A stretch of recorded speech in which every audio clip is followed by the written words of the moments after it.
Hello guys, hello Siliguri. আজকে আমার কিছু লাইফ নিয়ে কথা বলতে যাচ্ছি, তো চলো সেটাই তোমাদের সাথে শুরু করা যাক।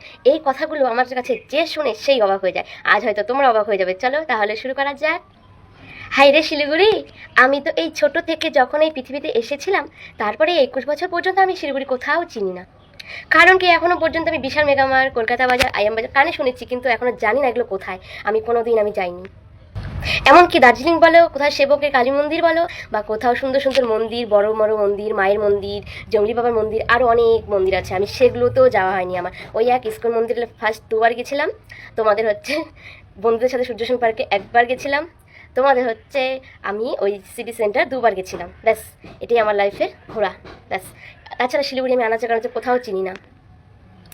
এমনকি শিলিগুড়িতে আমার জন্ম। অনেকে বলবে যে হ্যাঁ তোমার জন্ম, কিন্তু তুমি চিনতে পারছো না। কী করবো, আমি তো জানি না এগুলো কোথায়, আমার যাওয়াও হয় না সেরকমভাবে, তো আমি জানিও না এগুলো কোথায়।